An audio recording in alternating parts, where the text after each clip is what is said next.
Rome was supposed to feel like a celebration, but the glow of the chandeliers burned too harshly against the polished marble floors.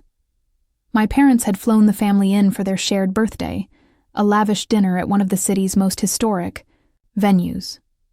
The kind of place where tourists pressed their faces against the glass, and waiters moved like choreography.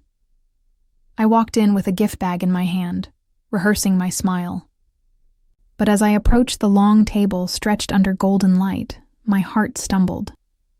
11 chairs lined the table. 11 settings of crystal and silver. I counted again. 11. Not 12. My seat was missing. My brother chuckled, his voice loud enough for every guest to hear. "Oops, guess we miscounted." Laughter rippled across the table, the kind that bruises more than fists. Even my mother smirked behind her champagne glass. My father cleared his throat but said nothing, letting the joke fester in the air. For 26 years, I had been their backup plan, the one who covered last-minute expenses, who worked while they toasted, who mailed checks while my siblings posted photos from yachts. Tonight, they didn't even bother to give me a chair. I felt the heat rise, but not a tear fell. Instead, I set the gift bag down in front of my parents. My voice was steady, almost too calm. "Seems I'm not family."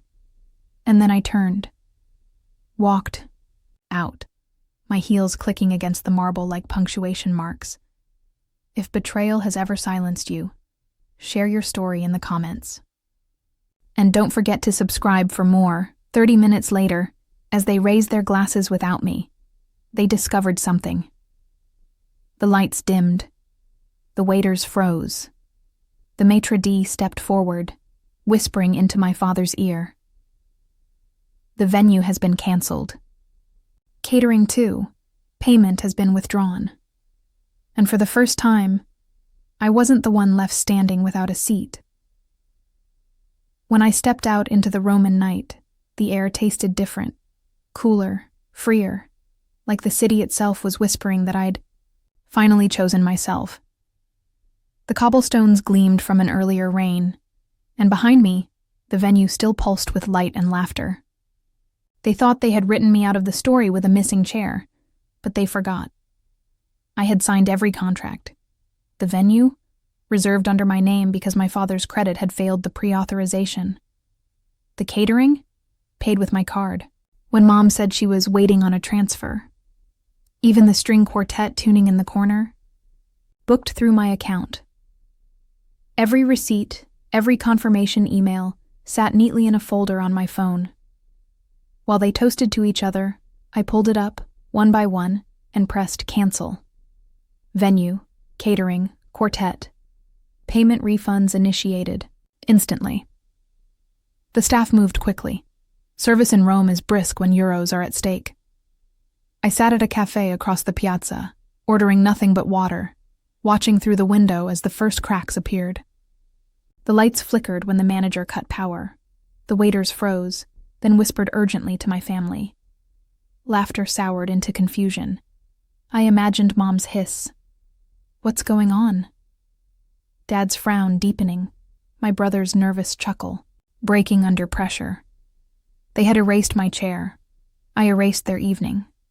But beneath the sharp taste of satisfaction, something heavier stirred. Memories of all the other times I had been invisible. My 16th birthday, when Sierra got a car and I got a pat on the back.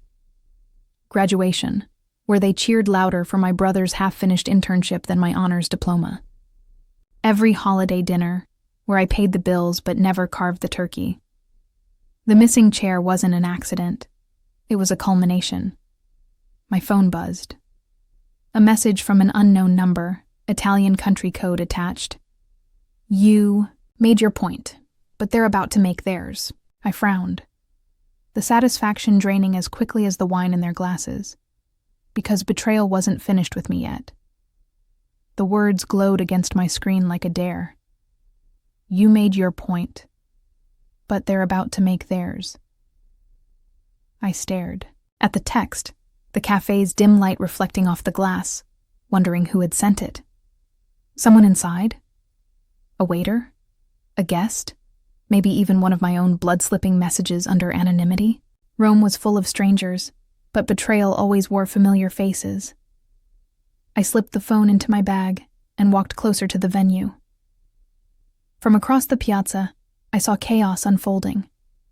The once lavish dinner now looked like a crime scene. Guests fanning, themselves with napkins, staff hauling away trays of untouched food, the quartet silently packing instruments. My father gestured wildly at the maitre d'. My mother's pearls trembled as she whispered sharp commands, and my brother, oh my brother, was laughing again. Except this time his laugh cracked at the edges. Then I saw it. Dad pulling out his phone, scrolling, showing something to the manager. The man's expression shifted, skeptical but cautious. Documents. Forged, maybe. Proof they were trying to turn against me. I felt the ground of Rome tilt beneath me.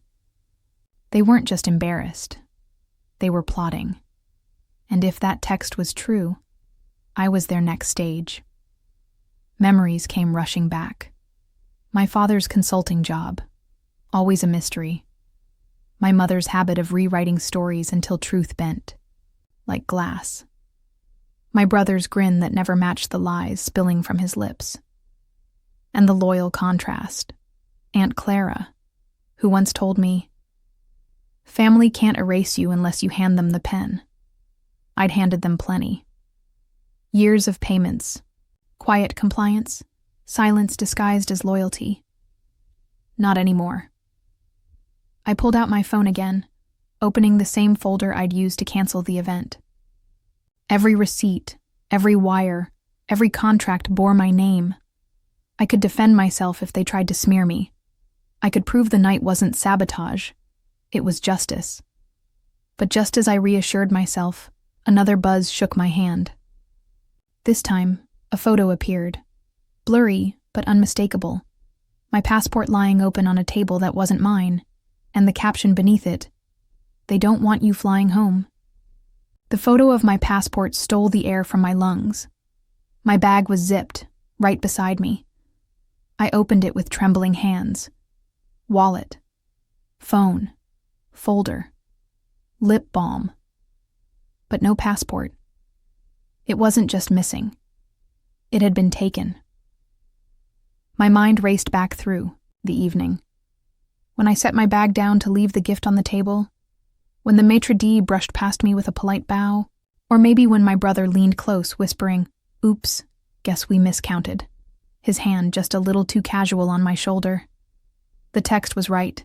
They didn't want me flying home. I rushed through the piazza, past the shuddering cafe, toward the venue's side entrance. The staff were still buzzing, trying to salvage dignity from disaster. I cornered a young waiter and flashed the photo.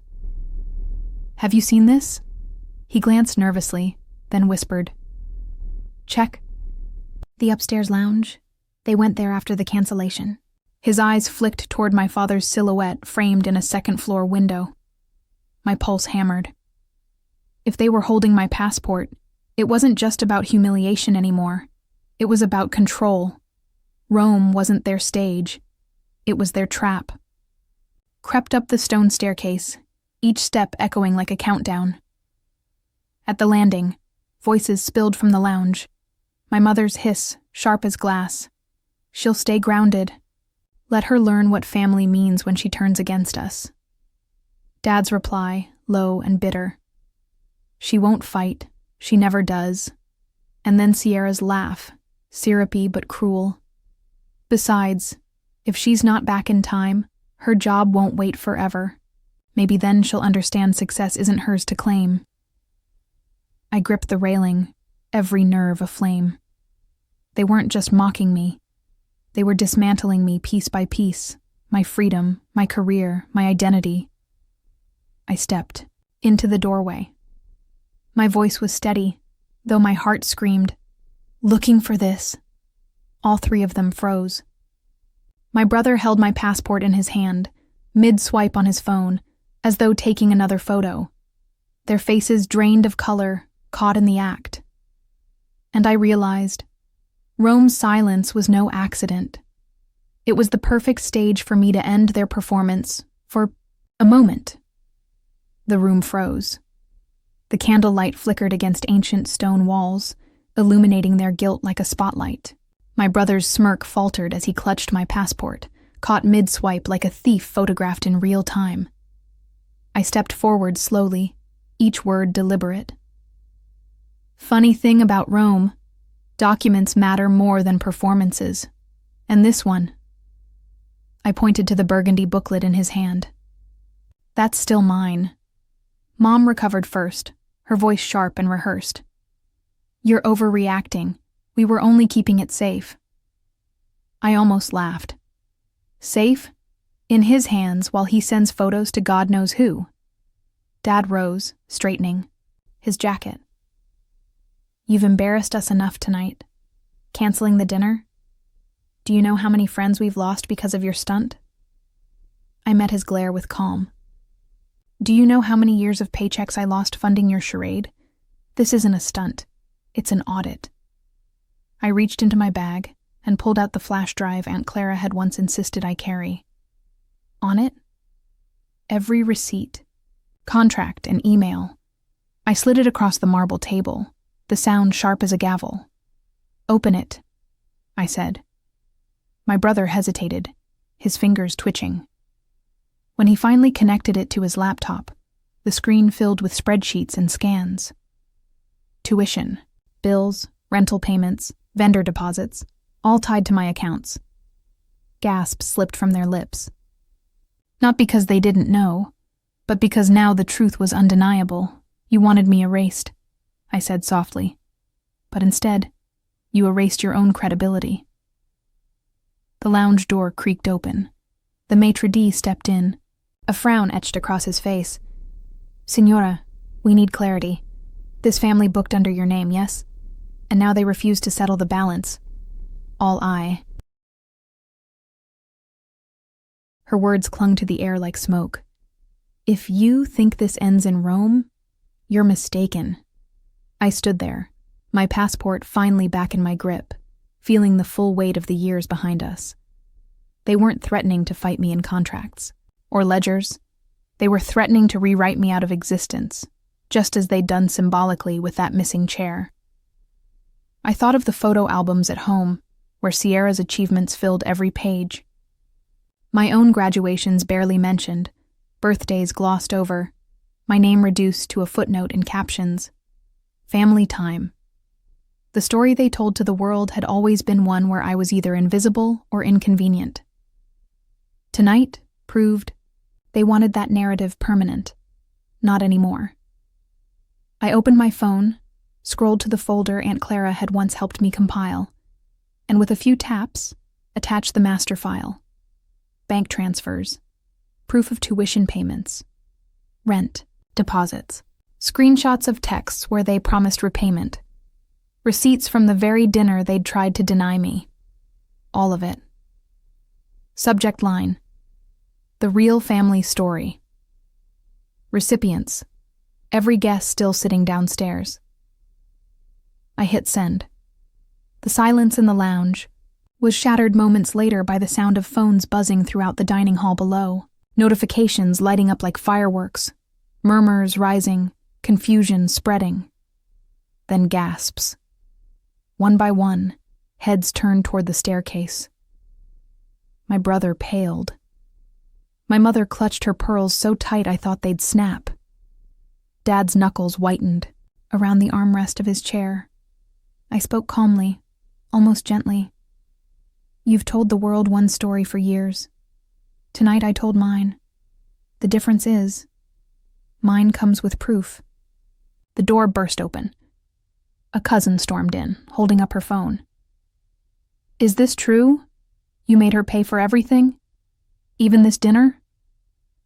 Behind her, more guests crowded the doorway, their faces a mix of disbelief and disgust.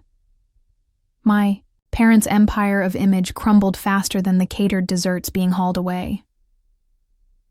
Dad tried one last time, his voice trembling with false authority. She's unstable, bitter. She fabricated all this. But another voice cut through the Chaos, firm and unshakable. Aunt Clara stepping forward with her binder. No, she's telling the truth. I've kept copies for years. The room spun in my favor. For once the weight was no longer mine to carry. But then my brother's phone buzzed. Again. He looked at the screen, his face draining of color. They know, he muttered. The sponsors know. They know. The sponsors know. My brother's words cracked the room wide open. Guests shifted uncomfortably, some already slipping their phones into their bags and heading for the exit. Others stayed, curiosity outweighing loyalty, their eyes sharp with judgment. Mom's face drained of color. Sponsorships were Sierra's lifeline, her glossy wellness brand, the curated posts, the endless photo shoots of yoga poses against rented villas. Without those sponsors, she had no empire, no status, no veneer of success. I almost pitied her. Almost. Sierra's voice trembled. You sent it to them? To everyone? I nodded. Everyone who deserves the truth. They believed your story because you fed them mine. Now they'll know whose hands paid for your crown. Dad exploded, his voice echoing off the stone. You'll regret this. You'll be blacklisted. No family, no company will ever want to be tied to you. Again, I met his fury with silence, then said, Good. I'd rather be untied than chained. Below us, the string quartet packed in silence, their instruments clinking in cases. Staff whispered, throwing uneasy glances upward. The birthday dinner had transformed into something far less festive. A trial without a judge. Verdict forming, in whispers. Then came the buzz of notifications again, this time mine, messages flooding in from guests and colleagues. Finally makes sense. Proud of you for speaking out. They used you. Support, not shame. Truth, not silence. Sierra's bouquet slipped from her hand, petals scattering, across the marble. Do you realize what you've done? She whispered. You've ruined me. I bent to pick up a petal, holding it between my fingers. No, Sierra. You ruined me years ago when you let them turn my sacrifice into your spotlight. Tonight, I simply turned on the lights. The room swayed with murmurs. Guests no longer looked at me like an outcast. They looked at them like frauds. Dad collapsed back into his chair, defeated, but Mom's eyes still burned with venom. This isn't over, she spat. And maybe she believed that. But when the maitre d' entered again, handing me the final cancellation slip and bowing slightly as though recognizing the true host, I knew it was. Still, I waited for the final blow, the last unraveling, the ghostly quiet before the storm of consequences, and it came in the form of a phone call, my father's ringtone piercing the air. He answered on speaker, too shaken to hide. A voice boomed from the other end. This is the bank. We need to discuss the joint account, immediately. The word bank hushed the room like a bell tolling for the guilty. My father's hand trembled. Around the phone, speaker echoing so everyone could hear. Mr. Taylor, we've flagged irregular withdrawals from the joint account. Over 61,000 euros transferred without the primary holder's consent. We'll need statements, and the other account holder's confirmation. Every head turned toward me. The primary holder. I stepped forward, voice calm but cutting. That would be me, and I did not authorize those transfers. My mother gasped. You can't... But the banker's voice sliced over her. Then, we will begin a fraud investigation immediately. The silence was suffocating. Guests whispered, some recording discreetly, the scandal already dripping into timelines. The family who built their image on champagne toasts and curated lies was unraveling in real time. I placed my passport in my bag and looked at them. My parents, my brother, Sierra, with her petals crushed beneath her heels. You wanted me erased tonight, a missing chair, an empty space, but instead, you erased yourselves. Their faces, ghostly white, brittle under the chandeliers, said everything. The maitre d' bowed slightly, handing me the final statement. The contracts are closed, Signora. Refunds will be processed directly to you. I thanked him, my voice steady. Then I turned to the guests still frozen in place. Have you ever forgiven someone who didn't deserve it? Tell me below. And subscribe for more true tales. I walked out of the Roman hall, heels clicking against marble, the city's night air wrapping around me like a benediction. Behind me, the empire of illusion collapsed. No music, no laughter, just the sound of reputations, crumbling like old stone. For once, I wasn't the one missing a seat. I was the one who had pulled the chair out from under them. And as I stepped into the cool night, my heart finally steady, I whispered the truth they never wanted spoken. There, empire fell, mine began.